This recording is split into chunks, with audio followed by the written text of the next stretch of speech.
Hey,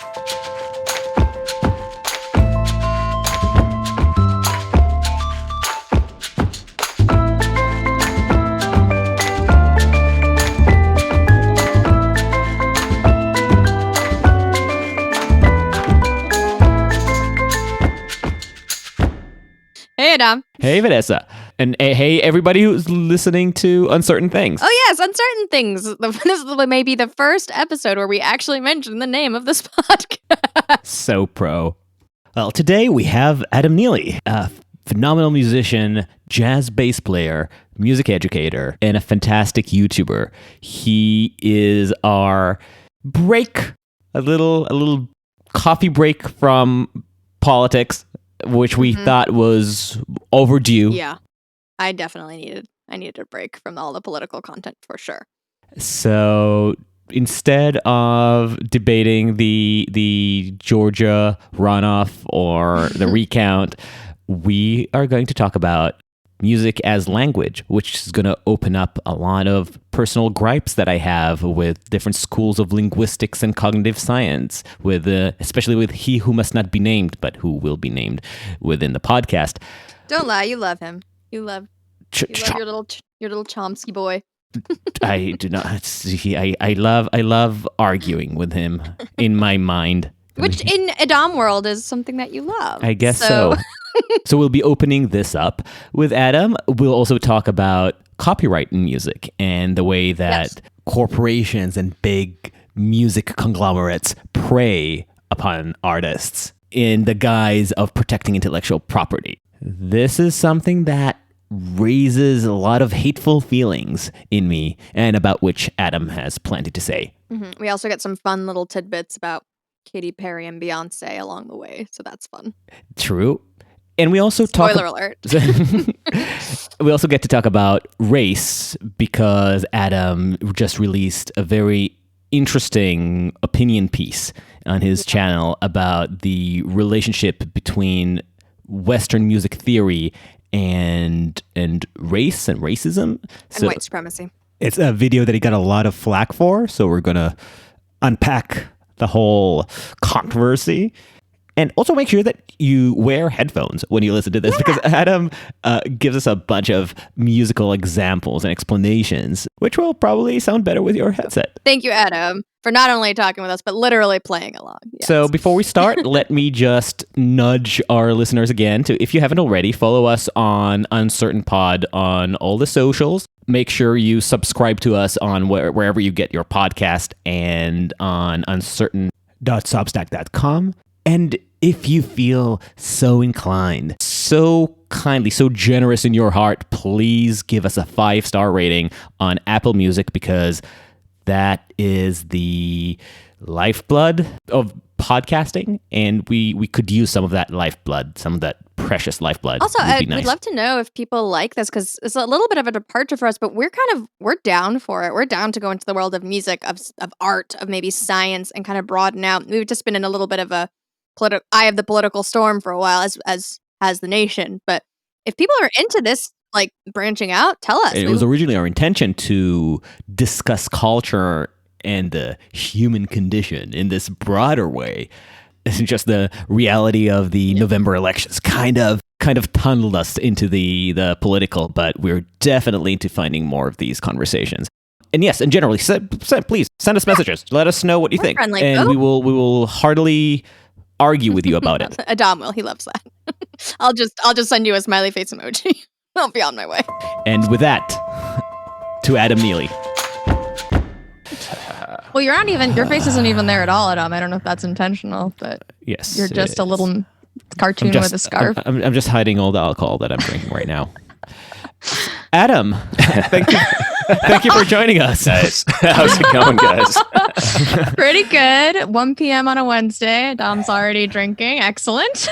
Excellent. I mean, I was shocked that you don't have alcohol in your box. Oh, it's I have an empty beer can right here. There you go. Right off screen. No, I'm drinking coffee. Thank you for joining us. Mm-hmm. Of It's course. such a nice change of pace for us because we've been in this kind of political maelstrom for the past few weeks. So it's kind of nice to talk to someone who isn't necessarily going to talk only about politics, which is I great. can, but I'm not going to because I'm. That's not my you thing. have a brand to preserve. I have a brand to preserve. Yes. Yeah. So part of the reason that we started this podcast was actually to force ourselves to think outside of the things that drive us crazy. And actually try to calm things down. And then we were less and less able to do this in the past couple of weeks. So now we're lucky to be able to talk to you and think about the healthy things in life. Yeah. So, our tagline is everything is broken. Now what? And the idea was like, we'll talk about the things that are wrong with the world, but then we'll also talk about the things that could be better. And we definitely got stuck in the first half. Yeah. So Adam, can you give us your elevator bio? All right, yeah. So I am Adam Neely. I am a bass player and electronic music composer and a music YouTuber. And on my music YouTube channel, I talk a lot about music theory, music history, and how we can relate better to music from the perspective of somebody who's doing this professionally and from the perspective of somebody who has kind of a technical language of making music. And what I try and do is at least try and, I guess, demystify some of the technical elements of music so that people know that there is, people think very deeply about music when they're creating it. It's not this like mystical, magical thing that just comes out of people's, creative minds. There's a lot of thought and a lot of care put into every note and every sound that happens. And on my music YouTube channel, I talk about things like polyrhythms and combination tones and all of these like music esoterica subjects to get people as excited about music as I am. And hopefully people walk away from my videos at least pumped about this universal human experience that is music. I want to ask you about how you transitioned further into the realm of being an educator. But before that, I just wanted to delay for a second on something that you said, that music is not something that just, pops out of people's fingertips. And I wonder if that's something that you had to like struggle with, the idea of the musical genius, or the music is just an sheer inspiration. Is that something that you encounter in trying to diffuse as a myth? Yeah, pretty frequently. I myself never really had that because I kind of grew up in a musical family. My mom is a musician and a voice teacher, and her brothers are all musicians. And so we always kind of grew up knowing that, like, okay, well, we need to think about scales and we need to think about rhythm and internalizing rhythm. And we need to think about all these things because this is our craft. This is how we get better. And it wasn't until a little bit later where I started really seeing this of, the idea of the blues musician who just feels it.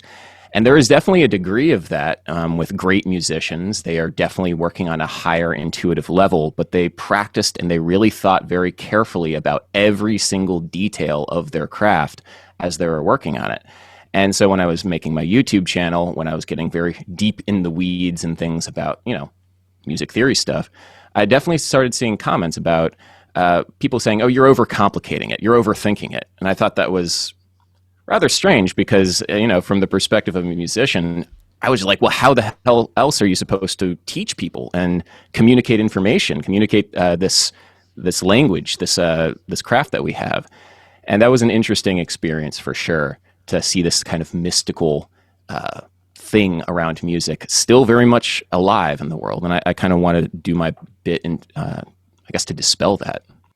It's interesting too that, like you said, you do kind of focus on esoterica, on the kind of more like wonky in the weeds stuff of music. And yet your audience, it expands beyond non-musicians. I wonder if you have a theory as to what it is about this kind of like the nitty gritty of music that is appealing to people. Do you think it's related to that, like demystification? Yeah. I think a lot about science communication, like Carl Sagan, Neil deGrasse Tyson, Michio Kaku. And, there's this thing in the general public, everybody kind of vaguely knows what quantum theory is or string theory. Nobody knows any of the real details. That's for people who are really deep in that field with PhDs. But everybody has kind of a general idea of like what quantum theory is. It's like spread out through science fiction.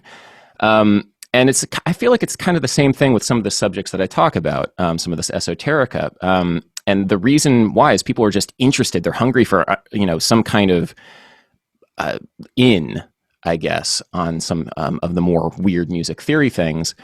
I just kind of see that relationship between quantum theory and polyrhythms, both things that require a lot of technical knowledge to be able to fully grasp, but at the same time, stuff that people are interested in.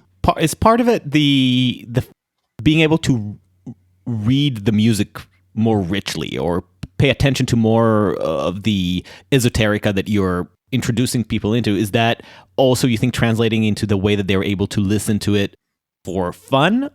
Or do you think those are two separate magisteria? Well, sometimes you listen to it just kind of to study it and to see, wow, that's really interesting. Now I'm going to listen to Katy Perry for my personal joy.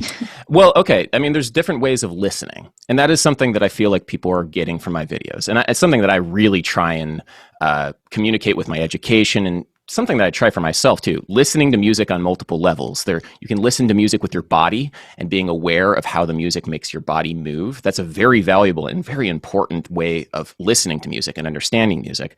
There's also listening to music for its harmonic motion, listening to the different chord progressions. And hopefully if somebody watches one of my videos where I'm talking about different chord progressions in different songs, they start listening and trying to get their ears around what's happening in the synth parts versus just what's happening in the melody.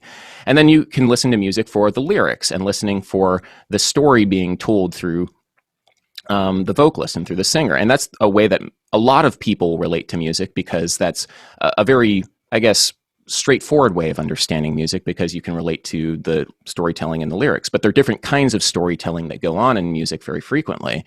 And that's, there are multiple layers here. There are multiple ways of relating to music. And I think that one of the things that I want to do is to try and get people listening deeper and listening wider, and getting music into your ears and your body, both as a listener and a performer.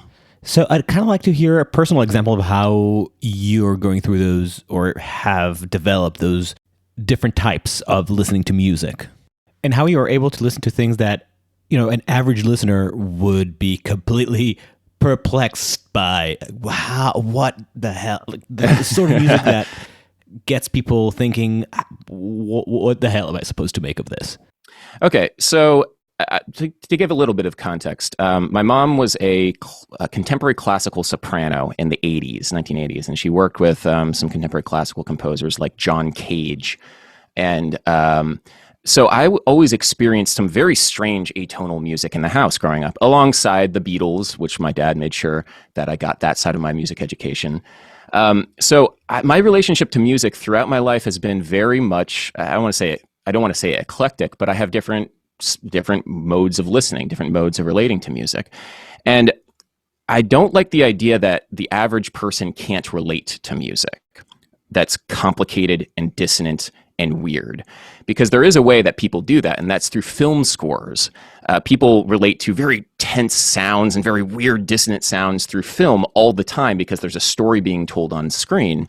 And, something like George Crumb's Black Angels, it's a really intense, dissonant piece of music that's written for electric string quartet, like a string quartet with all the instruments plugged in. And it's very aggressive, and it's not very pleasant to listen to, but it's telling a story, and it's telling the story. It's basically a protest piece of music about the Vietnam War. And as soon as people have that relationship between the sounds that they're hearing and a story that's being told, there's a deeper connection to the sounds and a deeper emotional connection to the sounds. So there's always a way of getting people relating to any kind of sound, any kind of musical sound, that I feel like there always needs to be an in. There always needs to be an in on any kind of weird music, quote unquote weird. And I think that in is just telling a story.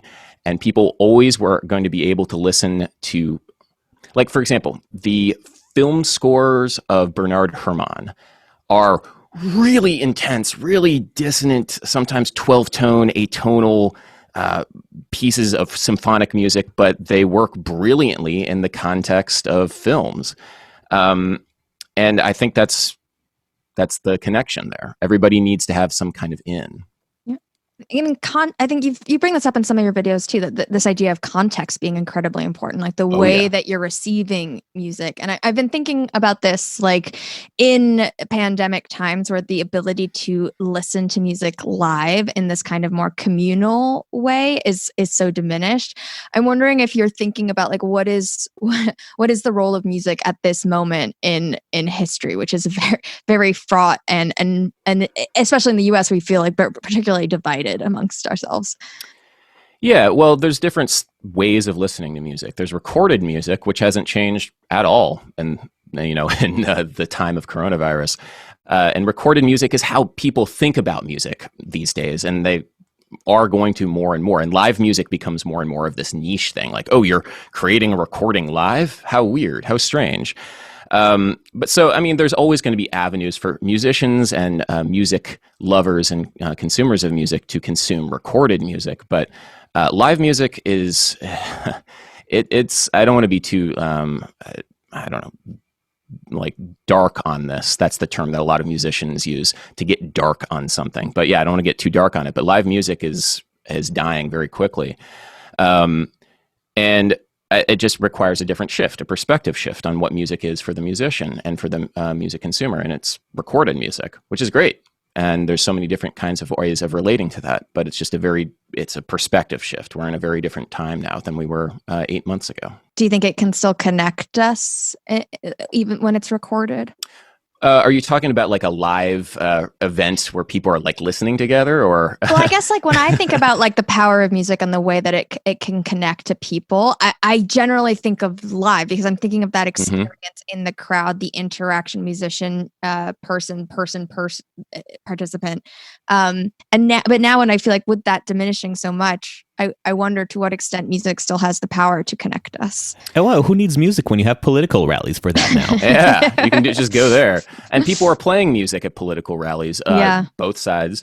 I will say that, at least here in New York, the music scene has really stepped up during any kind of protest or any kind of celebration. It's pretty amazing, actually. Every time you see people out on the streets, there is a horn band, there is a brass band going on. It's very fundamental to like I feel like everybody being cooped up. Everybody needs to have that ecstatic experience of being in a crowd with loud music playing. And there's a need for that. And anytime that we get the very briefest opportunity to go out and listen to music and take part in that communal experience, where I call it the ecstatic experience, this quasi-religious experience where you're listening to live music together and you feel this oneness with everybody. Everybody goes out and goes crazy with it. I think it's very powerful, but I don't think that we have many opportunities now, and any opportunity that we have, we take it. And it's very nice to see that. Professionally, how much is that being felt? The fact that shows are just gone. Oh my God, it's bad. All Broadway shows are canceled. All tours are canceled. Everything is canceled. I'm trying to book more live performances for next summer, but realistically, that's probably not going to happen. And what that means is that we have like a lost years of income for professional musicians. I see a lot of people going to different careers, which is very unfortunate. I see a lot of people teaching. But yeah, I don't want to, again, if the idea of like trying to find more paths forward is the point of this podcast, I don't want to be too dark on any of this stuff. Well, we've betrayed our goals several times before. You specifically, you have created yourself, I don't want to call it a niche, but because you have a huge audience, but you've created an alternative to having to rely on the old models of music. So you're able to kind of synergize your musical work with your education work. And is that something that you did consciously to some extent, trying to hedge against just being fully dependent on the music market, or something else? Yeah. So to give a little bit of context on my YouTube channel, I started it in 2006. So I've been doing this for quite some time. And I have been slowly building it for, I guess it's been 14 years now. And it was mainly just as a way of communicating with different people. I really liked to teach. I really liked to talk about different subjects. And it wasn't until about 5 or 6 years ago where YouTube started becoming professionalized, and you had beauty channels starting to do things like professionally and like as a day gig basically, and you had gaming channels and other things. And I thought like, well, okay, not a lot of music channels doing that quite yet. What if I like really started going hard at this? And I had just like lost a Broadway gig. I was fired from it because, long story, but I was basically hired to play an instrument that I didn't really play that well. And it was kind of a debacle. So I was feeling like really depressed. So fake like, it, did you make it did not work for you? Oh no, it didn't. There are definitely limits to fake it till you make it, especially on that high of a level. It's basically like the equivalent of going on live TV and like botching an American Idol audition like really badly. You can't fake that. So I tried to fake it and I didn't. So I had a bit of time to kill, and I was like, all right, well, how do I move forward? Well, I have this YouTube channel I've been growing. People are doing it professionally. Like maybe a few years down the line, I can do this like full time. And it kind of grew from there. And I got very lucky being in the right place at the right time. Around 2016, YouTube's recommendation algorithm started heavily promoting music-related content for reasons I don't quite understand yet, but I'm very glad to have benefited from it. There's very much a luck element. This was my big break, if we're going to use that analogy. Other YouTube channels like Andrew Huang also saw this around the same time. And yeah, so I've been doing it. I was just kind of doing it because I had some time to kill, and I got lucky because I got in very early. And throughout this entire time, I've been slowly honing my craft, figuring out what the YouTube recommendation algorithm likes, because that's something that we talk about a lot as YouTubers. We think about what the algorithm will promote to people. It's not just the content that we create, it's how it relates to that algorithm, the titling, the thumbnails, all that stuff. And and then it wasn't until this year where I realized that, oh my gosh, this was such a lifesaver for myself and such a boon. And I want to try and figure out ways of teaching other musicians the skills that I've learned over the past 14 years on this platform. And it was interesting because I do know of some musicians who immediately in March, like friends of mine who are like, all right, let's do YouTube. At least I can build something like Adam did. And, you know, we got my friend Elliot Klein, we got Rotem Sivan, who's this great guitar player who just started doing it immediately, and they've started growing. And like, I see more and more YouTubers or like musicians making the switch because of that. But the thing that I always say to everybody is that YouTube and social media content creation is kind of like your instrument. It's kind of like something that you have to shed, which is a term meaning to practice. It's something that you have to get good at. And you wouldn't go out on stage having practiced guitar for 6 months. No, you go on stage after many years of practice, and then people might want to listen to you. It's the same thing with any kind of social media in this digital content realm that we're in. And so it's very disheartening for many musicians who have dedicated their lives and their careers to getting good at their craft and having to kind of start over again with this new craft. But that's kind of where I'm at. I got very lucky. Yeah, there's also the outlier element in it. It's a pet peeve of mine that I always repeat. But you know, the people quote the Malcolm Gladwell book Outliers because of the 10,000 hour shtick. Yeah. But the actual core of the book was really not the 10,000 hours. It was about how lucky people are to fit in the right window of opportunity to have been able to achieve either the 10,000 hours or whatever, but it's really about the window of opportunity. That's the interesting point that Malcolm makes in that book, and you really had that window of opportunity. You were there at the right time. 100%. I got so lucky. I don't want to like take away from all the work that I put in, because I've put in a lot of work. Right. But yeah, I got very lucky. And it's all in this relationship to machine learning, weirdly. Right. Machine learning graced its, I have the blessing of machine learning.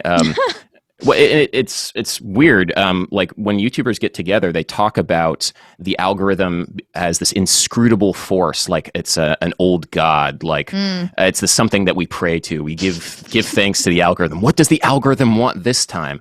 Because you can't know. That's the stressful thing, and people are building businesses on this recommendation algorithm, and you don't know when it's going to change. Exactly. And it's changed for the better, and it's changed for the worse for me. And it's I guess it's a skill of knowing when to change and how to change. I think one thing that's definitely taught me, this whole thing on YouTube has taught me, is it's so important to be flexible and change at a moment's notice. And that's hard for many people. But being flexible and changing at a moment's notice is kind of the name of the game because of how fast things constantly move. It makes me think about the parallel shift with journalism, as both Adam and I have journalism backgrounds. Oh, and yeah. I would say we have, as an industry, have not been able to pivot and shift. And in the only ways that we have been able to pivot and shift are potentially contributing to the demise of our democracy right now, with everything becoming incredibly divisive, clickbaity, and obviously that has a lot to do with what's going to drive clicks. But I think it's interesting for me to see the flip side with your videos, which aren't clickbaity per se. Like this is like they are though. Okay, all right. Well, take us through. So yeah, I mean, the way I think about it is I want to create a video that I myself would click on. And I am coming from a very specific background of a musician.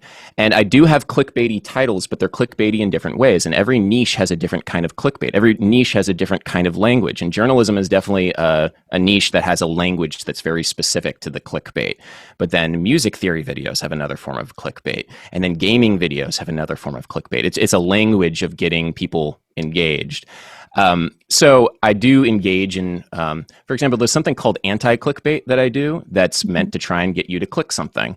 There's a video that I have called, what is the slowest music humanly possible? ? And then in the thumbnail, it says, it's about 33 beats per minute. And so it answers, everything is answered for you. You don't need to go anywhere, but you want to know, why is it 33 beats per minute? All right, I'm going to click this. There's different strategies in the music theory world, the anti-clickbait world that you use. And it's this relationship to what you do and what you create that's so based on story. And as journalists, I know this is your bread and butter, and it's something that I like just starting to really realize about what I'm doing. But yeah, it's all clickbait. How much of your daily bandwidth do you feel is being spent thinking about how to placate this temperamental god? Oh, well, most of it. Temperamental god. I don't want to go down this route too much, but yeah, most of it. I mean, I'm always thinking about titles, and there's a friend of mine by the name of Steve Ontera who is samurai guitarist. He's a fantastic YouTuber, and he says that he never creates anything without knowing what the title is and the thumbnail is ahead of time. So he creates every aspect of the promotional aspect of his piece, of his guitar YouTube video, and then he makes it. So the story has to come pre-prepared before you write a single word down in the script, before you shoot a single thing. And I think about that a lot because that really hones what it is you're going to create and how you're going to tell the story and what it is you want to communicate to people. And it's something, before that I was thinking all right, I'm going to do a video about major seventh chords. Cool.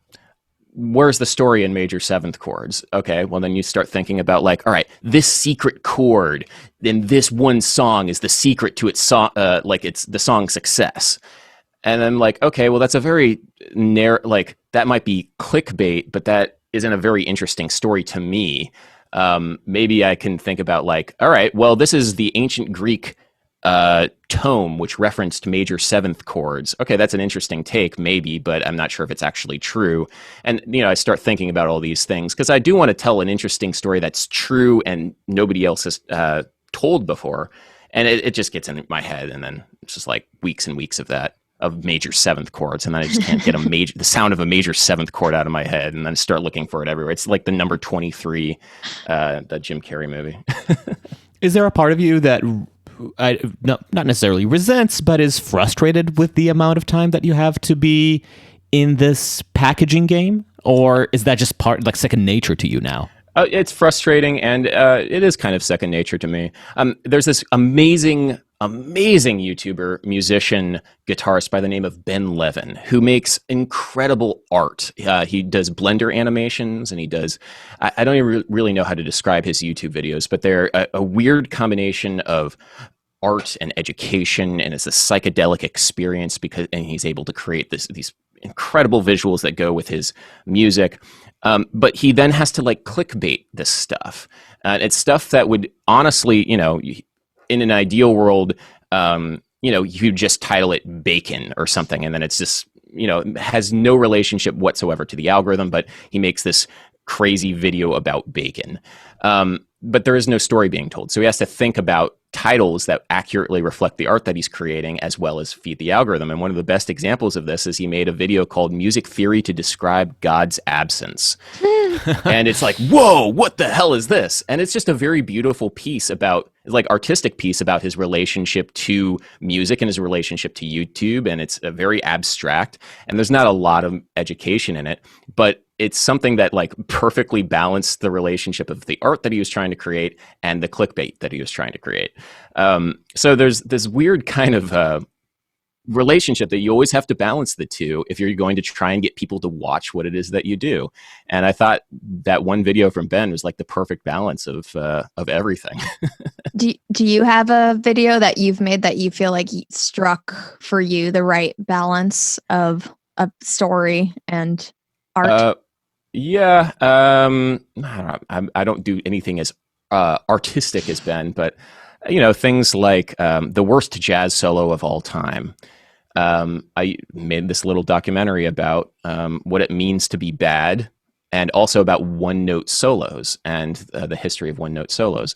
It wasn't really artistic, I guess, but I really like that clickbait. There's another one. The Girl from Ipanema is a far stranger song than you know, or I forget exactly what I titled it, but it was just like this analysis of The Girl from Ipanema, like the background elevator music that people associate. But then I got into a lot of like the political history of The Girl from Ipanema, and also the relationship of The Girl from Ipanema and the blues, and all these things that I was researching, and this stuff that like means a lot to me. So there's always like a connection that you can make between the algorithm and the story, but it's a hard one. It's a hard one, as you guys probably know. Totally. Sorry, Adam, I cut you off before. Did you want to? No, just musing that I assume that a lot, in fairness to history, a lot of European composers partook in the honorable clickbait tradition in how they selected their pieces and what themes they decided to develop. Part of it was commission, and part of it was appeasing an audience. It's not like throughout history, artists were just sitting in the solitude of their garrets thinking, what idea should I develop now for my own artistic illumination? Well, okay. Yeah, I love that you brought that up, because there's always a patron. In music and in any kind of artistic endeavor, there is always a patron. Whether or not the patron is the mass market or literally a very wealthy aristocrat, there is always somebody who is putting money on the table saying, like, make something. And you kind of just have to understand that about what it is that you do. And in the case of YouTube, my patron is the algorithm. In the case of Mozart, it was I forget it was the Prussian prince, and Prussian Emperor Wilhelm, I think. In the case of Bach, it was God, I forget all the names of these patrons. But there's always somebody with the coffer, the purse strings, and you know, you have to feed yourself in one way or another, and what the money brings in will dictate what it is that you make. Bach was a working musician. He just wrote every Sunday a new piece of music, not because he was compelled to create art. No, he just needed something to do at church that Sunday. It's the same thing with YouTube. I need a video to do this Monday, so I'm going to create a video this Monday. I'm not going to put too much thought into it. It's going to be a video. If I put too much thought into it, and if I try and get artsy with it, and I'm no, it's not going to be for this Monday. It's going to be for the next Monday. Oh, it's not ready yet. It's going to be for the next Monday. Then the algorithm will punish me because it expects me to release stuff regularly, because it promotes channels that have regular engagement. So there's always a patron. There's always something that's whether an artist always needs to appease, I guess. Anyway, yeah, that's something I think about a lot. Yeah, it's the Bob Dylan song. You got to serve somebody. Yeah, for sure. And then, in the 20th century, it's been the mass market. What are people going to listen to? What are people going to buy? There's always something. And now it's the mass market mediated by lines of code. Exactly, which is scary. So, putting tech dystopia aside to a lighter subject of race. Oh yeah, let's talk about white guy about talk about race. All right, let's do it. You just posted recently 2 very thorough and thoughtful videos about the historic relationship and implications of race and European music. Yeah, so I made a video about music theory and white supremacy. That's a somewhat controversial video. Basically, I say that I'm a music theory YouTuber. I'm getting more and more uncomfortable with calling myself that, because historically, at least in the United States, the way that we understand music, that technical language that I was talking about at the beginning, comes a lot from European ideas of what's valuable in music. And a lot of it in the United States, anyway, comes from a guy by the name of Heinrich Schenker. And Schenker's views on music, he was a very racist, misogynistic guy at the turn of the 20th century, but there are plenty of people like that, so we can't really hold it too much against Schenker for being that. But what we can say is that his worldview on what was valuable in music does affect what we think about today. So the things that he found valuable were harmony and melody. And those are things which he ascribed to genius in the works of like a bunch of these German composers of the 19th century. And that idea of genius, the masterwork, has trickled down to basically everything in the and how we relate to music in the 21st century. And I think music can be so much more than harmony and melody. It can be timbre, it can be rhythm. There's all these very core values in music and cultures around the world that are utterly neglected by the language of music theory that we have today. And I've been the beneficiary of a lot of that kind of worldview. And so it's been used historically to prevent, music theory specifically has been used historically to promote the idea that these white European musicians and this white European culture was superior to other styles of music and other cultures because it valued and was better at expressing harmony and melody, these things that Schenker espoused. And there's kind of this renaissance going on right now, this reckoning in the field of music theory and musicology, all like led by this amazing professor by the name of Philip Ewell, who I interviewed for this video. And then there's many others who have been doing this work for decades. Who's been trained on classical European music. Right, exactly. He's a professor of music theory at Hunter College. So it's not like he's an outsider. He's definitely coming from the inside, and he sees all of this. And he was basically somebody made a very clear and sober and actually very like straightforward talk at the Society for Music Theory back in November of 2019, and then released this paper. And it kind of hit the world like a brick of dynamite. Like it just exploded over everything, because he was just kind of unturning things which had been left unsaid for many, many decades. And so music theory and music is kind of having this reckoning alongside everybody else. And it's interesting because I'm learning a lot throughout all of this, and it's a very controversial subject to say that I, as a white person, have benefited, and like my status has benefited because of music theory and because of this history. Like music theory itself has this racial connotation. It is saying that harmony and melody are the things that are valuable in music, not other aspects. Dance isn't valuable. You don't go to music school and take a music theory class and learn anything about dance, whereas dance and certain like West African styles is not even essential. It's like fundamental, like music and dance go together. And so you're placing value judgments on what music actually is, what music means, by ignoring a fundamental aspect that could be essential to your understanding of music. To what extent is this racism, and to what extent is that just a club trying to exclude outsiders? That's a good question, and I'm not a race scholar by any chance, so I don't want to say too much that I don't really understand. I would say that, we have to understand that this country was founded with the idea that white people are the superior, and the idea that white people are coming specifically from Europe, and their culture should be the baseline to which other cultures are compared. And I don't think that's particularly fair. I think that white European classical music or European classical music is amazing. It's a fantastic and incredibly expressive style of music, and we should definitely learn about it. And it means so much to so many people from so many different cultures.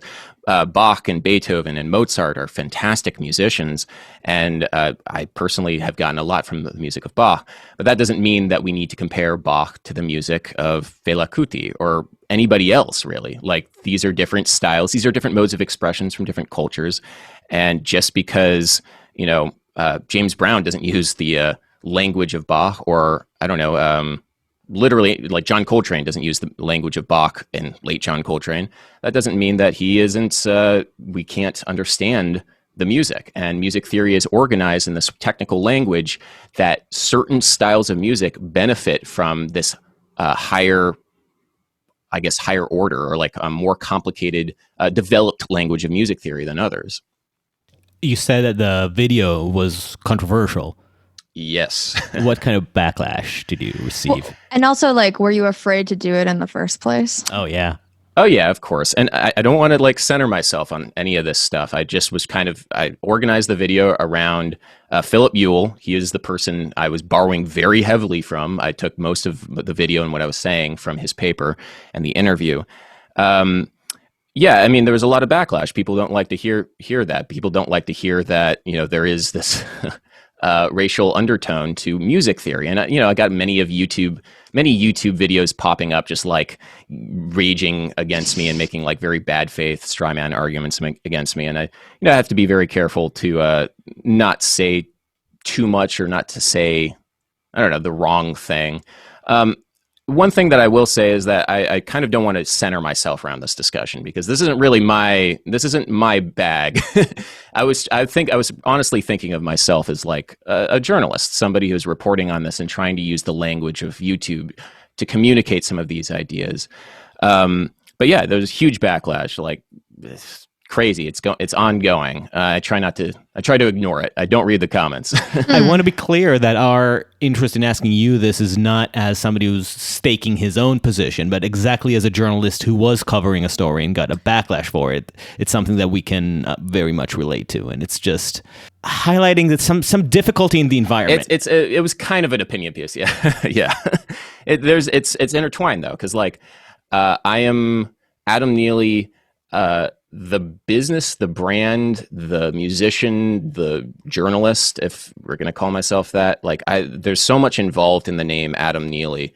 And that's kind of an odd position to navigate, because it's so personal. I can't like hide behind anything. It's good. And I've leveraged that to communicate stories, but at the same time, it's a strange blend of everything.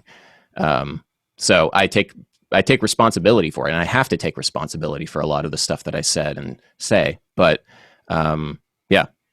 I mean, I will say I did think it was really well done, because I think you presented the argument that Ewell has put forth at the beginning, but you don't necessarily say like, this is where I stand until the end. So you kind of like walk us through how I kind of got the feeling that you're walking us through your process as you were learning more about it and kind of coming to with some sort of recognition as well. And so I quite appreciated the way that you structured the video to kind of take along the person with you and say like, this is why I'm coming to this acknowledgement or this recognition of where music theory is. Not to mention that, and not to just spend too much time complimenting you, but I think that please. I really think that your nuance in treating the subject was wonderful, and it is a subject that inevitably triggers fulminating responses.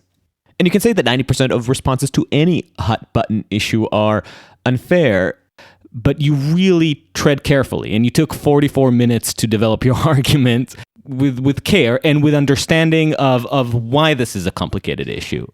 It was not a hot take. I tried to. Although, okay, I will say this. I made a very critical mistake.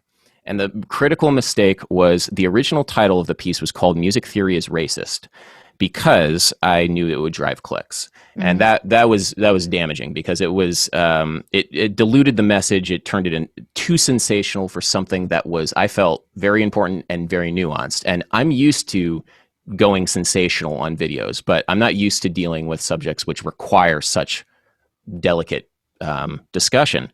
And so the original title was Music Theory is Racist, and then I changed it to Music Theory and White Supremacy, which I feel like is a truer title but less sensational. So I definitely made a huge mistake with that one, and I don't like there is a limit to clickbait or sometimes if you're trying to honestly communicate something. So yeah, I mean, I learned a lot. I learned a lot specifically from Phil and other people. And, you know, I tried to create a piece which was very heavily referenced. I referenced the hell out of that thing because I didn't want to get anything wrong. And I think I didn't get anything wrong, although there are some subjects like, okay, one interesting thing. This is, I want to mention this because this is interesting. I mentioned North Indian music theory and how it's slightly different from Western music theory. And like in many important ways, there are some similarities, but there's also some interesting differences in how they're thinking about scale and melody. And they aren't the same. They're just two different approaches to the same kinds of sounds. So you can, at the superficial level, hear two sounds which are kind of similar, but the two different cultures are thinking about them very differently. And then, of course, the bad faith argument, and people were saying like, well, like, is it wrong for like Western musicians to think about their music like Western music, and then North Indian music to think about North Indian music? Do you have to learn every style of music to not be racist? Was kind of the argument that I saw a lot in the comments. And, you know, I've been to India a couple of times, or actually, sorry, I've only been to India once, but I have a good Indian friend by the name of Shubh Saran, as guitarist. We toured in March. And the thing that I notice in India is that Western theory is everywhere. And the sort of Western hegemonic kind of monoculture has spread everywhere. Like everybody is thinking about the Western view on music theory, at least in certain worlds or certain realms. And, you know, it's important to be able to preserve different cultures and different styles of music theory. And that was just something I talked a lot about Indian music theory in the video, but I saw that. It's kind of musical gentrification. Yeah. You can definitely say that. There's a monoculture for sure that's spreading. This actually takes us to our very different topic, and this is actually what I really was excited to talk to you about, and that's music as language. And I got a lot of thoughts about that one. Us too. Yes. So, I mean, actually, you can start. Okay. Music. Prompt. Music as language. Music as language. Yeah, music is language-like. There's a lot of similarities. And the more that you think about music as a language, as a musician, when you're studying it, the better a relationship you have with it. But it is not a universal language. I don't like when people say that music is the universal language, it brings us all together. I say like, yeah, music can bring people together, but calling it a universal language is problematic. And the reason for that is because different people relate to different sounds in different ways. I say that it's language-like because I'm very deeply influenced by a bass player by the name of Victor Wooten. And Victor Wooten is an incredibly virtuosic bass player. He just plays incredible bass guitar. But I'm most influenced by his perspective on education. And he talks all the time about how he learned to play music. And he learned to play music with his brothers. They were in a band, a family band, the Wooten family band. And he didn't, the way that he learned, and he always talks about this, is that he learned by jamming with his brothers. His brothers just brought him into the jam session, and he just played the bass guitar and didn't really play anything real or like anything good, but he was just jamming with his brothers all the time and learned that way through natural kind of language acquisition. He always kind of makes the relationship to natural language acquisition to music language acquisition, because he didn't learn in any kind of formal setting. And when you learn a foreign language in a formal setting, it can be very stilted. Like you learn the list of all the grammar, like all the conjugations, you learn the vocabulary words, and it's kind of like learning music in a formal setting. It's very stilted. But immersion in a culture and immersion among musicians is a very powerful way of accumulating and acquiring musical language knowledge. And I love that. When I first heard Victor Wooten talk about that, I really kind of like changed my perspective on what music is. It's this language of communicating ideas between different people. When was that for you? This was like 15 or 16. I was about 15 or 16 when I first saw, I think it was probably like a YouTube video or something. And then I started going to Victor Wooten's clinics. He does all these like clinics all over the place. And definitely check him out if you haven't already. And, I started thinking more about, well, if this is a language, like, could we say like a phrase is a sentence, or like a note is a word, or something like that? And the great conductor Leonard Bernstein has this series called The Unanswered Question on YouTube, which he was very deeply influenced by Noam Chomsky's like theory of universal grammar, and he attempts to come up with some kind of Sorry. I I think I need to put a musical tune whenever Chomsky is brought up. Has Chomsky? Oh yeah. No. He's a nemesis of mine linguistically. I'm of the opposite linguistic school. Yeah. No, I don't agree at all with what Leonard Bernstein tried to do. Like, it makes no sense, but at the same time, there's some deep poetry in what Bernstein was trying to accomplish. It makes very little sense. It's not like cohesive at all. It's like a linguistic approach to music, but he was very influenced by Chomsky. I can't say anything about Chomsky specifically. No, it's not about him as a person. It's the Chomskyite theory. Exactly, the universalization of everything is a problem.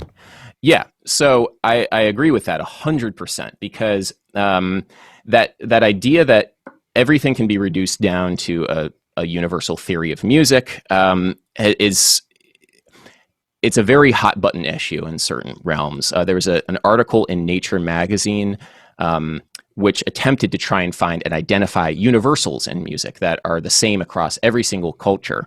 But it's a very problematic article because its definition of music is coming from a very European perspective, or a very Western perspective, I should say. So again, melody and harmony? Yeah, but it is taking into account other things. It's tricky because as a musician, like I tell this story sometimes. I was doing a State Department tour in Mongolia, and we were playing with these Mongolian musicians, and they didn't really speak English, and we didn't really speak Mongolian. But through the power of music, we could come together and play music. And at a very superficial level, people would say like, "Oh, like that's because music is the universal language." And in one sense, yes, but in another sense, absolutely not, because we weren't playing Mongolian music. We were playing like American jazz alongside Mongolian musicians.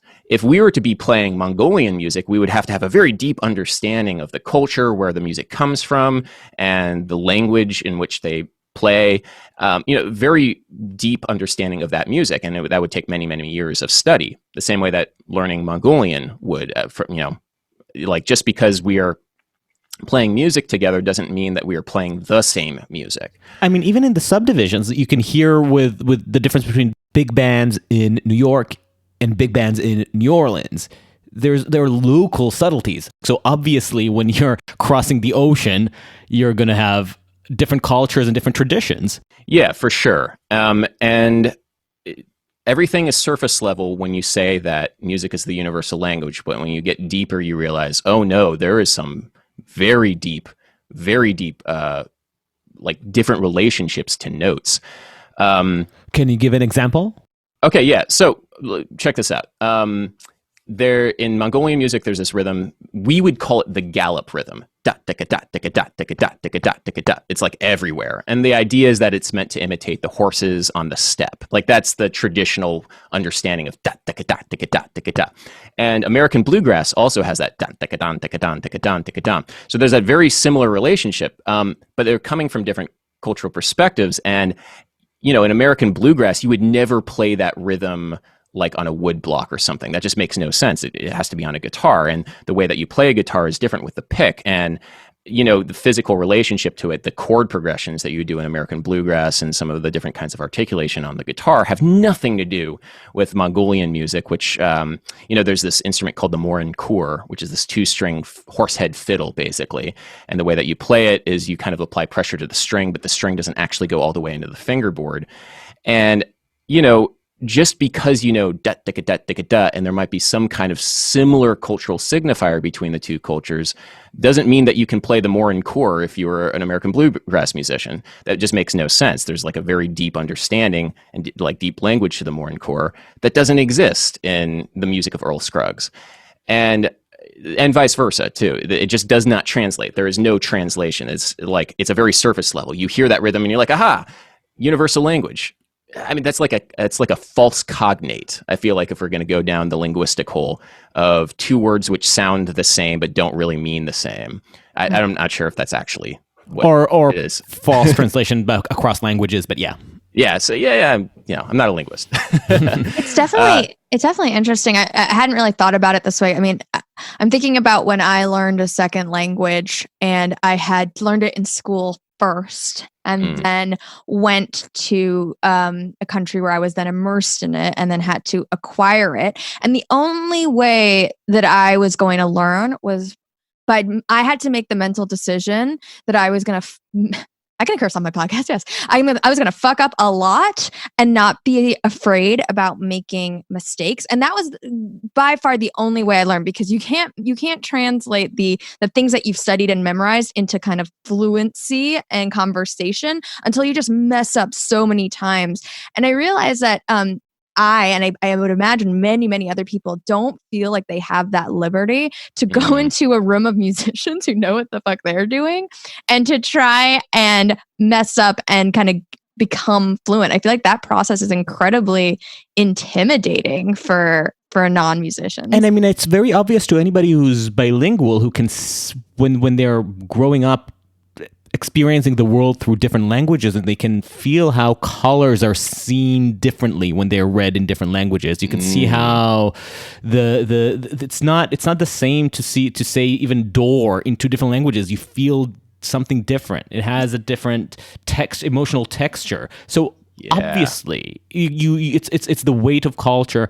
And if I may complain about Chomsky for one more. Oh yeah, I don't know anything. Yeah, I'm not sure that it's necessarily him or his disciples, but the Chomskyite school, one of the biggest points of contention, or an interesting point of contention between the Chomskyite school and the horde of linguists that raised me. There's a discussion about nonverbal phrases, for instance.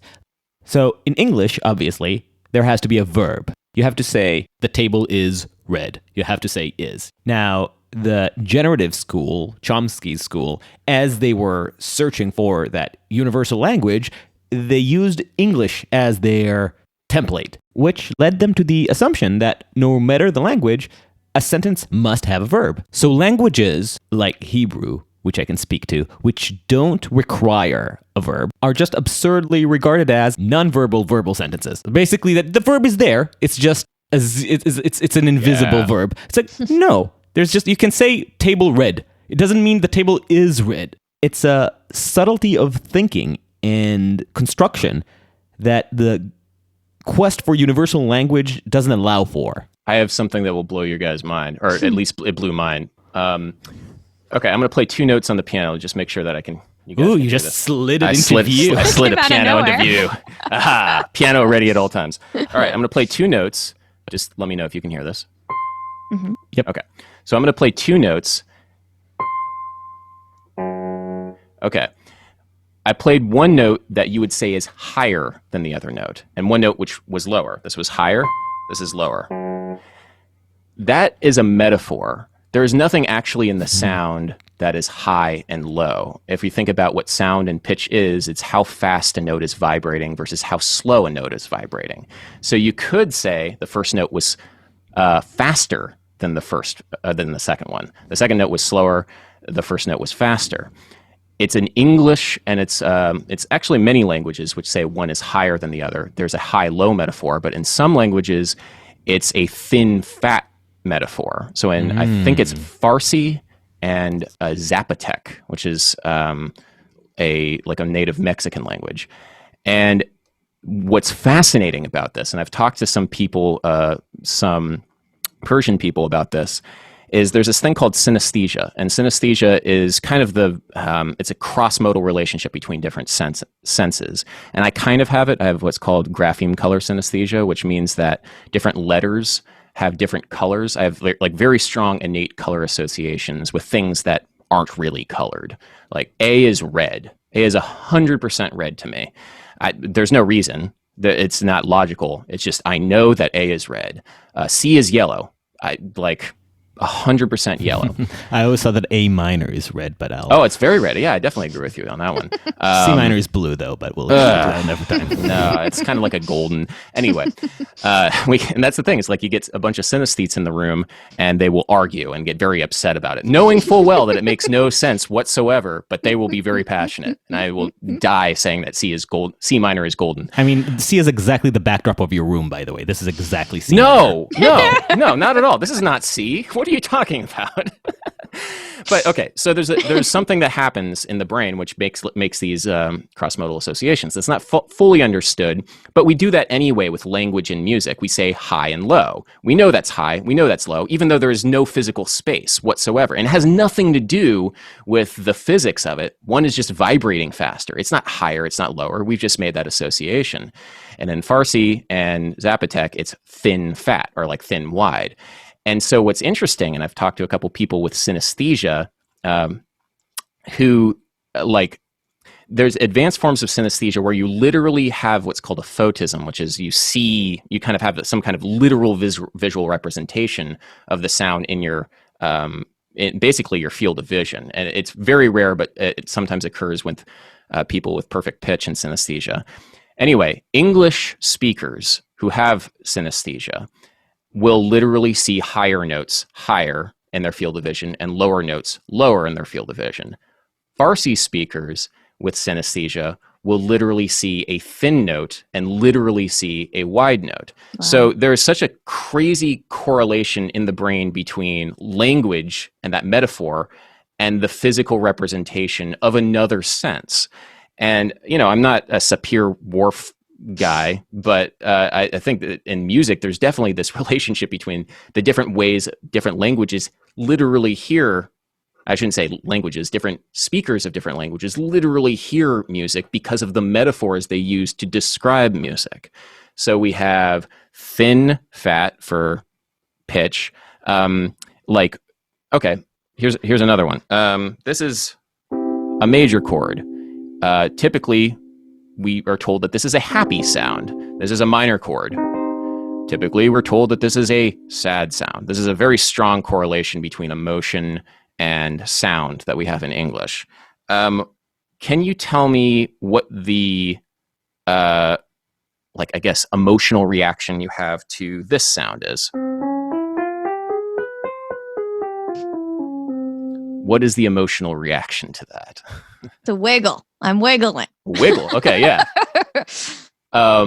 So sometimes like this interval in music theory, we call this the augmented second. And traditionally this was used to affect the sound of Turkish music. Yeah. Exactly. Yeah. So at least in the 19th century Europe, this augmented second really meant like it had a strong correlation between like the Orient. Yeah, that's hardcore Edward Said right there. Yeah. So in North Indian classical music, that is part of a series of ragas that is meant to express devotion. And there's a very serious sense of devotion that's associated with that sound. It's a different cultural connotation, like entirely from what the Western monoculture says about this. I hear this and I hear like, oh, okay, like we're in the Turkish desert territory. Yeah, exactly. That's that sound. Because we're so encultured to that. And so there's such a strong relationship between the sound and the words and, the history of the culture that it's like, it's immediate. It's so immediate. And so, yeah, I mean, I found that really, really interesting to be able to learn about these sorts of things. And I'm still learning about them, honestly. But understanding that cultural relationship very deeply affects your relationship to sound. Do you have any thoughts about the possibility of an actual some universal existing? And I'm asking this because a friend of mine that I talked to right before this interview, who's a musician but is currently studying cognitive science and linguistics, and he really is seeking out that universal. So he's been looking at the Zipfian distribution as a pattern across languages. I'm sure He has no idea how to translate it into music, but... Well, okay, so the big challenge is to define what music is. That, I feel like, is the big challenge with trying to find any kind of universal, and any attempts at finding universals usually are coming from a Western perspective on what music is. And that's hard to even really define, because as soon as you try and define music, there's always going to be an exception, like a pretty serious exception.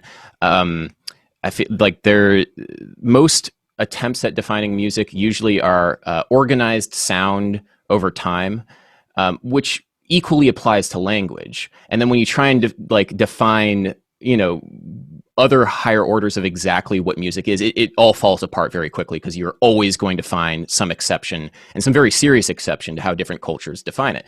So basically any attempt at finding a universal, like, there are certain things which are somewhat universal, like the use of the perfect fifth, which is, and the reasons why this is universal, the use of this particular pitch in relationship to the root, this particular pitch, which I can play on the piano now, hey. Yeah. So if this is the root, most cultures, I'm not going to say all, but most cultures around the world also have, in addition to this root note, they'll also have this note, the perfect fifth.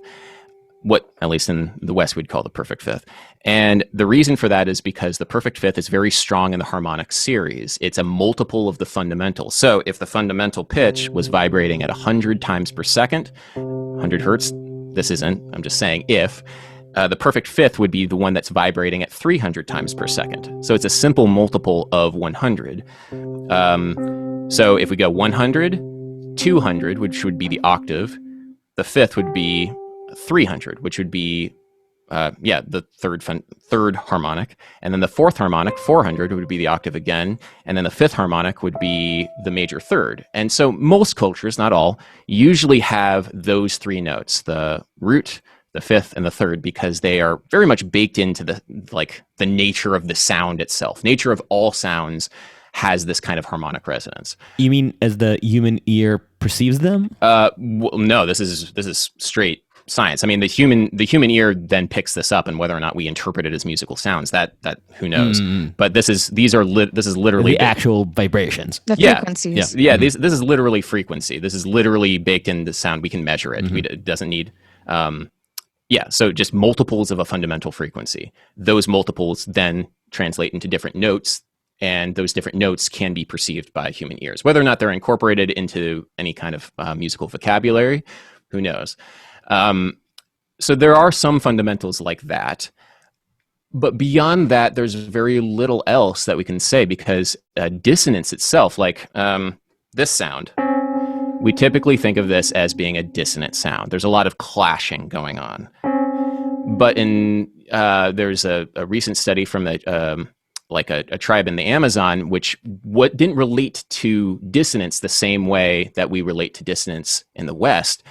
They, through a series of these, I feel like there was these tests that they were doing where basically they were asked to harmonize with different melodies of their culture, and asked whether or not other melodies were dissonant, and things that we would consider consonant, they considered dissonant, and things that we would consider dissonant, they considered consonant. And there's just a very different relationship to that sound. Like, we think of it as clashing, but maybe other people don't. And it's so context-driven and so culture-driven that I don't think that you can say what notes are, but you can't say your relationship to the notes. I can say that this is a C and a D flat, and that might be universal, but that might mean different things in different contexts. Cool. So this is actually, I'm going to connect it to what we're just talking about, if it works. Oh, look at you. Let's see if I can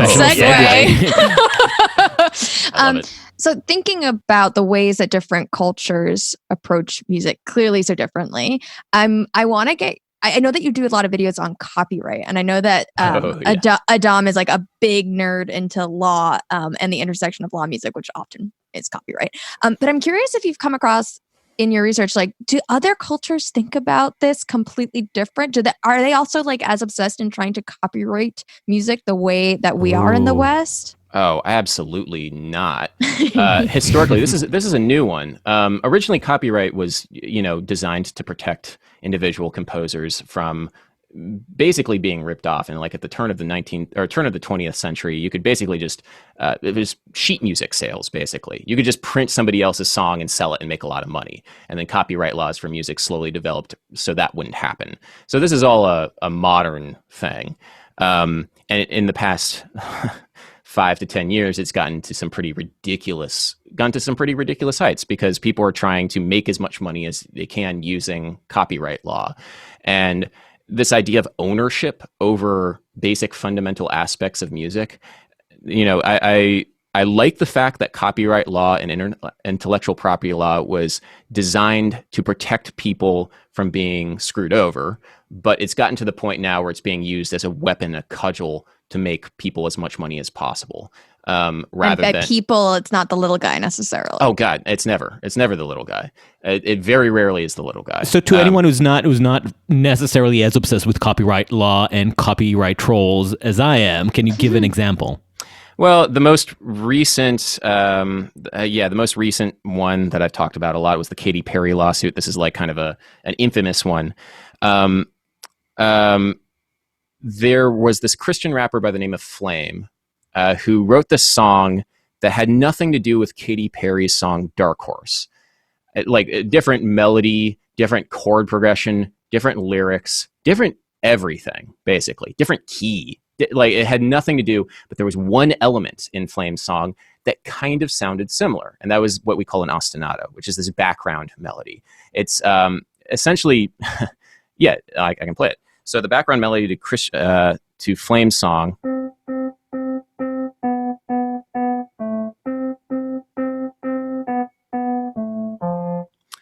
Okay, and then the melody to the Katy Perry song.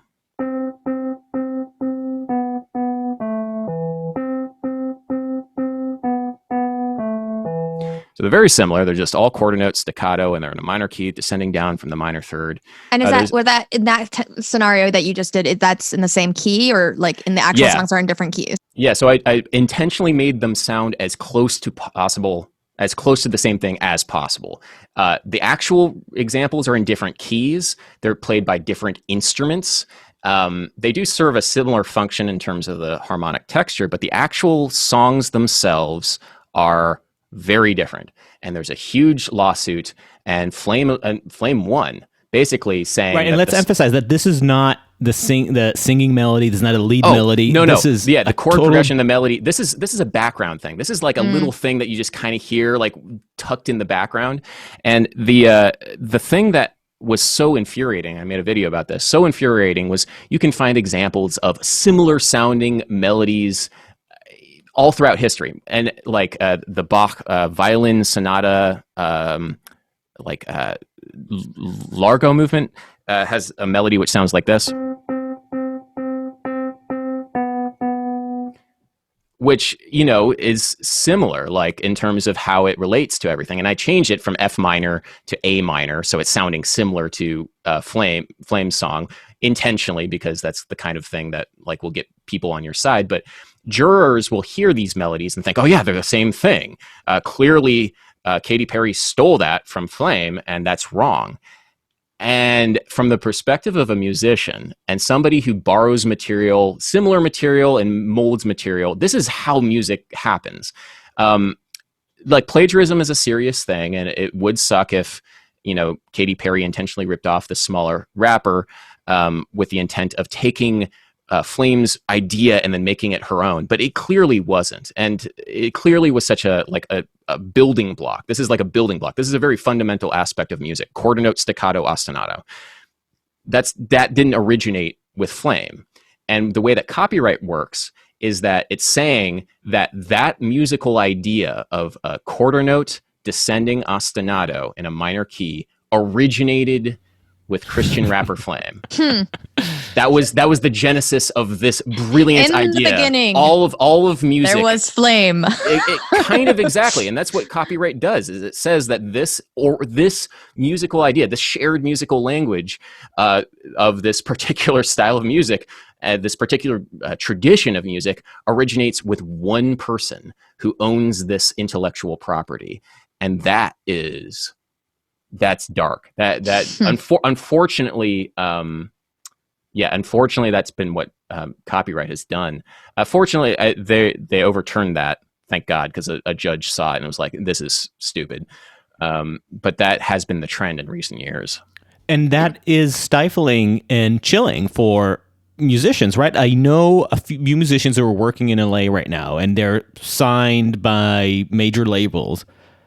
But they know that part of their contract is just taking into account the fact that they will be sued, because this is what other big companies the big labels are doing. So they're part of the consideration for a label to even sign up an artist is we need to account for all the legal expenses for when we will be sued for whatever frivolous reason. It's part of the economy. It's just baked into the music business now. Yeah. Which is just, it's a chilling effect, because just 10 years ago, when I was first starting out making music, the idea was like, okay, well, the melodies can't be the same, but you can't copyright chord progressions, so you can use somebody else's chord progression, but just write a different melody on top of it. In fact, there's a long tradition of that. In the 1940s, there's this tradition of writing what are called contrafacts, and a contrafact in jazz music, specifically, these are jazz musicians like Charlie Parker and Dizzy Gillespie. They would just take famous show tunes of the era and write their own melodies on top of it, because they were using these show tunes to improvise on top of, but they didn't want to pay the licensing fees or anything. So they just wrote a different melody, but still came the form and the chord progressions were the same. And that's how they got around it. And it was fine. And everybody was happy with it. And that has kind of changed, because you can't really write a contrafact anymore, because nobody really knows what the guidelines are, because they're constantly shifting. And if Katy Perry can lose a lawsuit to Flame for taking a very simple background melody, not even a chord progression, something that has nothing to do with anything, what are the rules? Nobody knows what to do, because you will get sued if you're big enough, which is a horrifying thought. Fortunately, it's changed a little bit in the past year because of this judge overturning the ruling, but it's still being used as a cudgel.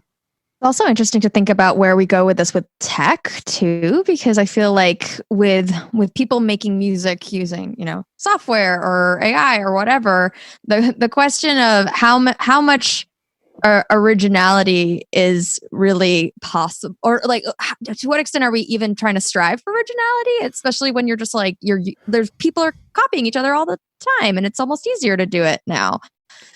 Yeah, I mean, I'll say this. Was the sentence that you said just now a wholly original sentence? I don't know. Probably, maybe not. It's the same thing with music. Is the music that I'm making a wholly original piece of music? But it was me who said it, and it was the context in which I made it that gives it its meaning. And there's a whole aspect to linguistics that looks into the probabilistic side of language. Like the moment you say one word, you're already significantly more likely to say another, to follow it by another, and then another. And the more closer you are to the end of the sentence, your options narrow, because that's what conversational conventions are. And the same with music. Like, there's a note, you're already creating an anticipation to something else, right? Right. So if I played, you probably want to expect this note. This note right here is what we would call the leading tone. Right. So it wants to, at least according to the tendencies of Western music, it wants to resolve up to that C. It would be very strange if it has a very different thing, and it doesn't make any sense. That it's a non sequitur. It'd be like, I'm going today to eat yarn. It's not very possible. It's not a thing that makes sense. Yeah, you could do that, but you don't want to say that sentence out of fear of being sued for saying, today I'm going to eat a salad. That's kind of like green ideas sleep furiously. But this is obviously we're having the intellectual discussion about how absurd it is. The reason that this is happening is because you have an industry that is essentially losing its revenue stream, right? They're just becoming intellectual property vultures as a compensation for an increasingly defunct distribution model. So this is very little to do with the depth we're talking about. I assume. I don't think there is any real person in the legal team for Mr. Flame who was genuinely worried about protecting an artist from plagiarism. Well, actually, in that specific case is interesting because Flame had some beef with Katy Perry's occult imagery in her music video because he's a Christian rapper and really didn't like the pagan imagery in the music video. So there's actually a very specific cultural aspect to that particular lawsuit. But in other lawsuits, it really comes down to money making. What's interesting is you said that this is an industry that's losing revenue. It actually isn't. And if you look at the big money makers and the major labels, Warner Music Group, or Warner, Sony, Universal Music Group, they're doing all right. And the way that they're doing it is through licensing. They're making out with deals with Spotify. But one interesting thing that I personally have been I don't want to say the victim of, but I personally have been dealing with a lot. The target of. Yeah, target. Yes, let's say that. Is digital rights management on YouTube and social media platforms. So whenever I release a video, I will sometimes include a little 5-second excerpt, which I believe is fair use, and it's this whole thing. And there's the copyright. It's not super defined on what exactly fair use is. Fair use of another copyrighted material for the purpose of commentary and I couldn't talk about something if you can't hear it, basically.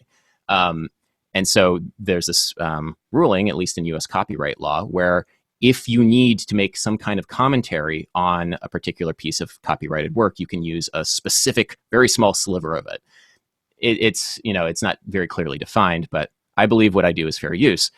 And of course, Universal Music Group and other companies who own the rights to various songs don't believe that. And so every time I release a YouTube video, somebody goes in, they've hired a team of people to go in and find exactly where I play a melody or do anything. This isn't even content ID, identifying it through the algorithm. They literally have a team of people there who is going around to videos, highlighting what they believe is copyrighted material, and then flagging my videos and then getting demonetized, which is really infuriating because what that means is that I've created this piece of commentary. I've worked on this, and then they've unilaterally decided that the revenue was theirs. And that is a very profitable, business model for them to do digital rights management on YouTube and other platforms, because essentially they're taking revenue from all this place and funneling it directly into their coffers. And what they've kind of turned themselves into are a bunch of copyright trolls, I feel like. The music industry is a copyright troll industry. It's not a recording industry anymore. It's specifically designed to extract as much money as possible from the internet and social media. And that's how they're staying afloat. It's not record sales anymore, that's for sure. And it's definitely not touring or anything like that. The great irony of all of this, and I love telling a story. I made it on a follow-up YouTube video. So I made this video which went viral talking about Dark Horse and Flame. And I was like, this is terrible. Flame shouldn't have been able to do this. And Katy Perry is represented by Universal Music Group. And they claimed that video. In other words, they were like, oh, no, that money that you're making from this video, oh, that's ours now. Which is a really dick move to do because, hey, I'm defending you. That's wow, that is a bad thing. Why are you doing that?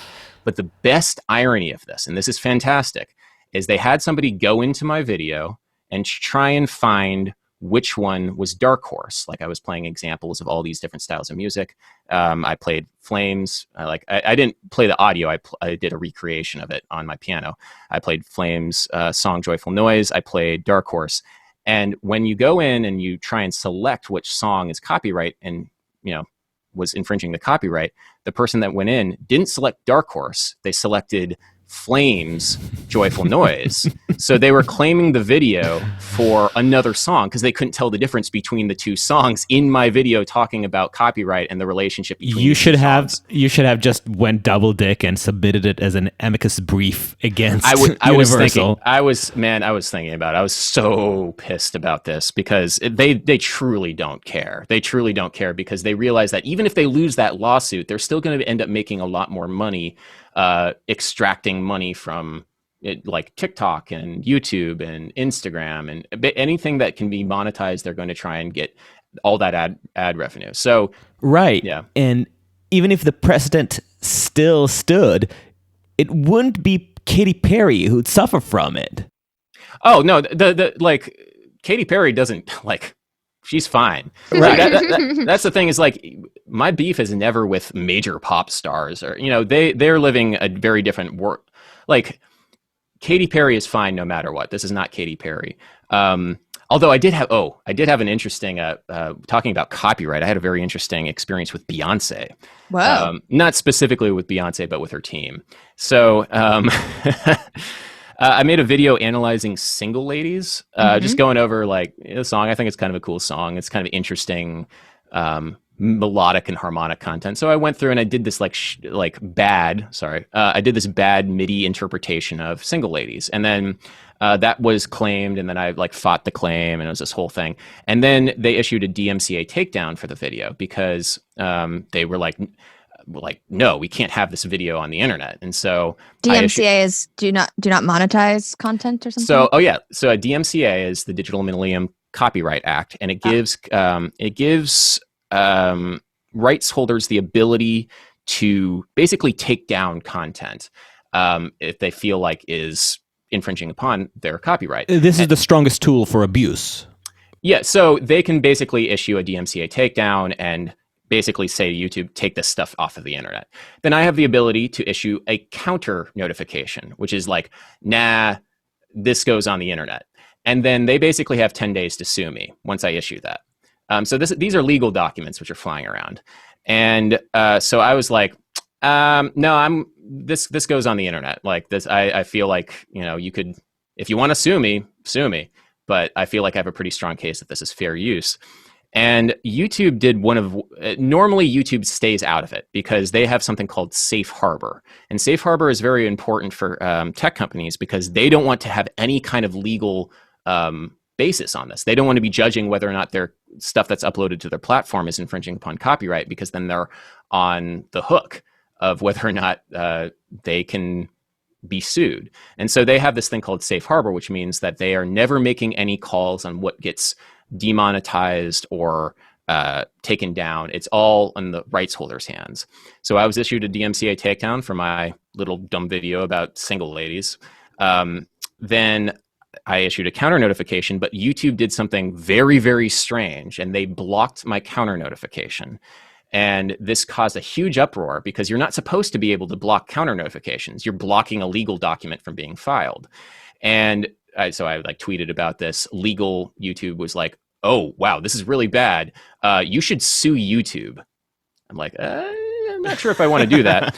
But apparently what has happened, and this is very interesting, with the with the three major companies that have like Universal Music Group, Sony, and Warner, they have a specific arrangement with YouTube to block counter notifications. And this is something that is unique to the music industry. Basically, YouTube will take the legal damage if they're ever sued. So it's a very strange relationship that YouTube has specifically with music creators and music copyright holders, I should say.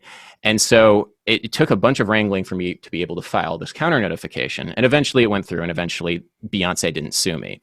But the reason why this is interesting is because Beyonce was releasing Lemonade at the time. And essentially what she said to her team was like, take all of the copyrighted content of my music down. Basically, that was the thing. And the team went very zealous with that, and they were going after everybody and anything. And my guessing is that it was going to be an epic battle of Beyonce versus Adam Neely versus YouTube. And eventually that was like resolved, but it was one of the strangest times in my life because I was touring overseas at that time when all this stuff is going down. I'm looking at my phone. I'm like, is Beyonce going to sue me? Why am I on YouTube? This is ridiculous. I just made a dumb video talking about single ladies, and now it's turned into this whole thing. Anyway, so the copyright situation on YouTube is complicated. A mess. A miss. Yeah. Sorry if I went too deep. No. I geek out. This is these are the stories that I want to hear every day before going to bed. Copyright war stories. Oh, there's some more, but I can't get on them on the podcast. That's one that I'm gonna tell. Hopefully one day it'll come back again by Long Island City and I could get you drunk and hear all the. Oh yeah, there's some more. And the reason why I can't tell them is they're not specifically to me. Right. Other music. I'll say this: other music theory and music education channels deal with some pretty insane stuff. Rick Beato testified in Congress about all of this stuff because Don Henley of the Eagles is a notorious copyright troll. Essentially, he made the transition from being a musician to a copyright troll, and a lot of people are like that. And so every musician on YouTube has a story about the Eagles and how the Eagles went after them. Yeah, that's a whole thing. It's a rite of passage. It's a rite of passage. If Don Henley goes after you, you've made it on YouTube. I want to give a steelman to the idea of copyright, but I don't feel I have to. They make enough money. So before letting you go, if you have the few last minutes to join us in the variety experiment that we wanted to try, I wanted to ask you to try and jazzify our opening tune. Oh God! And okay. As you do, I'd like you to try to explain what it is you go through. What's your thinking process? Okay, cool. How do you turn a mere melody into jazz? Okay, yeah, so it sounds like it's so it's going back and forth between C and sorry, you're watching me transcribe it live on air, so this might give me one moment. Take your time.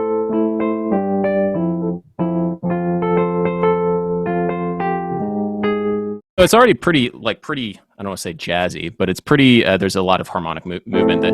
So it's like the A minor going to the G, F, and it's G, E over G sharp, and then we had A minor going to G, and then the D over F sharp. That's what you were talking about, right? Yep. Yeah. Okay, cool. Yeah, so I probably wouldn't change that much about the harmony. When you talk about jazz, a lot of times when people talk about it, they're referencing the harmony. And that's something when going back to the culture aspect of this, when people make it jazzy, a lot of the times they're just talking about making it adding a bunch of harmonic extensions.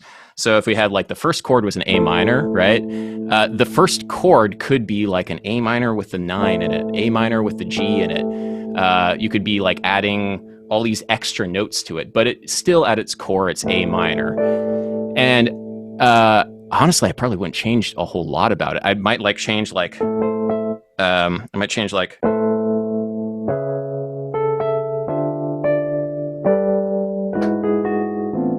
Ooh. Yeah, getting some darker colors in there. Whenever I'm thinking about harmony, I'm not a pianist, by the way, so Right. a lot of this stuff doesn't necessarily translate to my vocabulary. But to me, what jazz actually is the process of improvisation. It's the process of creating in the real time.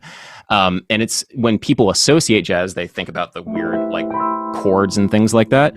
That isn't really what it is to me. If I was going to improvise on my bass, maybe I could say, hey, this is jazz. It's the freedom of the improvisation. It's the reinterpretation. Yeah, I mean, to me, okay, actually, this is probably what my definition of jazz is. It's a style of musician. And when I say that, musicians will kind of probably know what I'm talking about, but to try and put into context, it's a person who has the ability to improvise around basically anything. Whether or not it's good or whether or not it's pre-planned, it's the ability to just apply a jazz blues vocabulary in any kind of context, just going for it. And you can have a jazz musician who plays different styles of music that have nothing to do with jazz, but it's a style and approach to music making. So if I was to play bass on top of this, I would consider this being a jazz musician because I'm improvising. I have no idea because you're what's doing really your going on. jazz thing on I'm doing, top yeah, exactly. So just like, I apologize for this ahead of time, but here we go.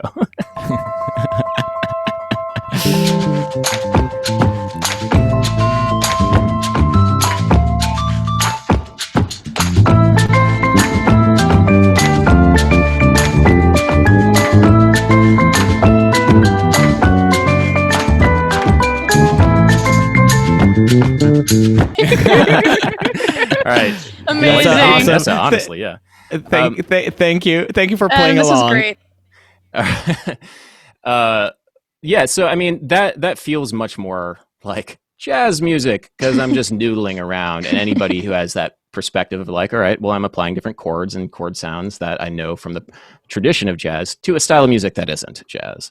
So how do you explain the almost innate resistance that some people have when you offer to go to a jazz club and they're no, pass on the jazz, thank you?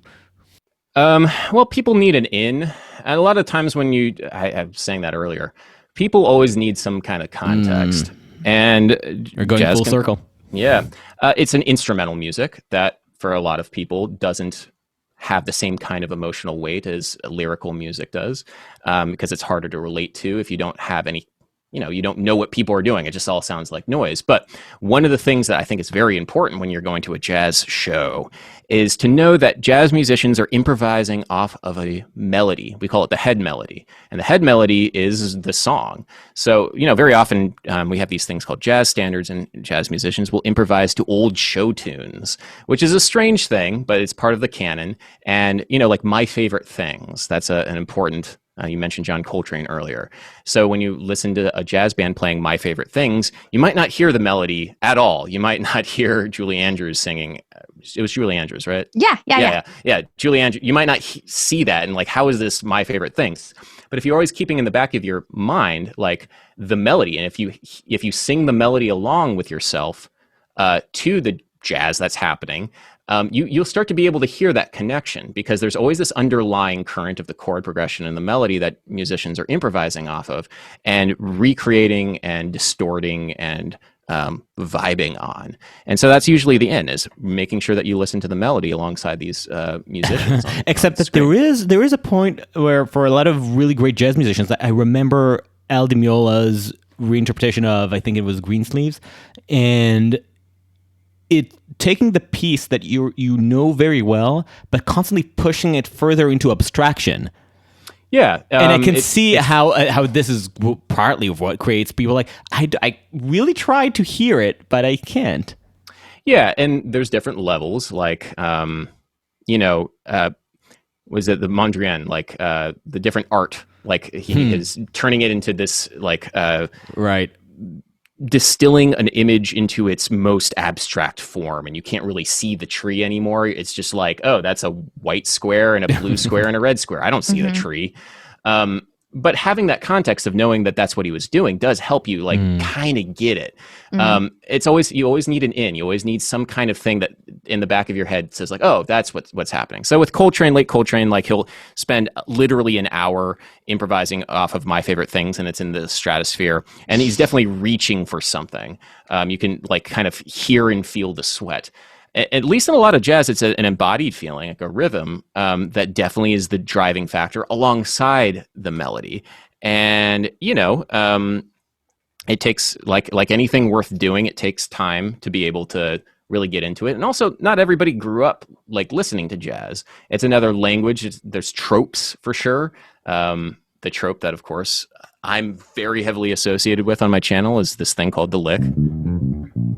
I was embarrassed asking you to. Yeah, I was going to do it. Don't worry. give the people what they want. Yeah.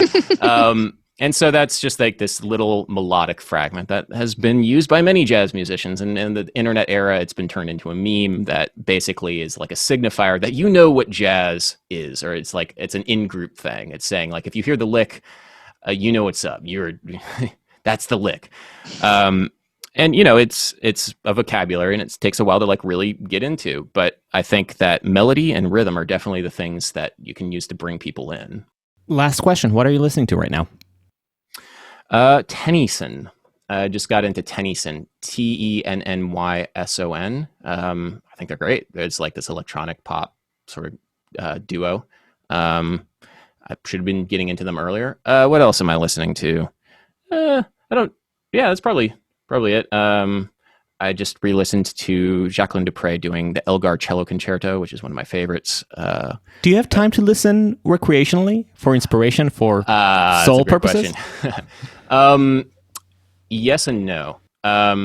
Honestly, like, because, and this is something that a lot of musicians will talk about, recreational music making, or recreational music listening is very low on the priority list. Recreational music making, that's high. Recreational, or professional music making and professional music listening, that's also very high. But recreational, like, you spend your whole day doing the thing that you love. At a certain point, you need to turn off. So, like when I run, or when I like go and do like menial activities, I don't listen to music. Why would I do that? That's what I'm doing all the other time. This isn't my escape. And it's a different relationship to music that non-professionals have. It's like, I don't know if there's a good analogy, but there's no reason for me to do recreational music listening. It sounds like it's kind of like a depressing thought, but honestly, it's fine for me, because recreational music listening is something that clouds my ears a lot of the time. Recreational music performing and playing all the time, I would love to do that. Nothing more. Explain that a little bit. Clouds your... Yeah, well, because it's a lot of times people's relationship to music is to turn off, or like to escape, or to go into a different world and vibrate at a different level, if we're going to be like hippy dippy about it. I'm doing that professionally all the time. I'm in the music realm. I'm thinking about the music things. I'm listening to music to analyze it. And then I'm listening to music to feel it, as like, if I'm learning it, or if I'm like trying to engage with it as my job. Like, this is what I do. I'm thinking about it, and I'm engaging with it, and it's fun and it's exciting, but that's my professional mode of operation, because this is what I do. And it's super cool. But I've learned that you can't do that. Like, if it's time to be like, all right, I'm done for the day, now I need to relax, I can't keep doing that, because that's what I'm doing during the day. I used to play a lot of weddings, which is a fun thing for musicians. Party, it's a big party, and if you have good quality musicians in New York, there's some amazing musicians who play in some of these corporate bands. And Earth, Wind and Fire is amazing. I love Earth, Wind and Fire, but I'm never going to listen to them recreationally. It's just their music has been changed for me. It's been transformed in this way, and it's unfortunate, but that's just like kind of the reality for a lot of musicians. Is like your relationship to music changes, and navigating that and keeping it healthy is an ongoing struggle. But I think by not listening to music recreationally that much, you can still keep that spark and that desire and that drive when you're in work mode, because that's very much alive for me, and that will continue to be very much alive for me for hopefully the rest of my life. Well, thank you so much for the time. This was great. Such a breath of fresh air. Yeah, I hope I can give you a little respite. So what do you think about the Georgia recount? I have so many thoughts. I actually don't. That Georgia recount. Like, I can talk about like Georgia trap, like Atlanta trap. Yeah, let's talk about trap music. Georgia. Adam, thank you so much. This was a pleasure. Amazing. Thank you guys so much for having me here. This was a lot of fun for me. Thank you for listening to Uncertain Things. Please follow us on uncertain.substack.com and UncertainPod on Twitter, Facebook, Instagram. Please give us a 5-star rating. Be kind. Share with your friends. And until next time, when things get more political, do stay sane.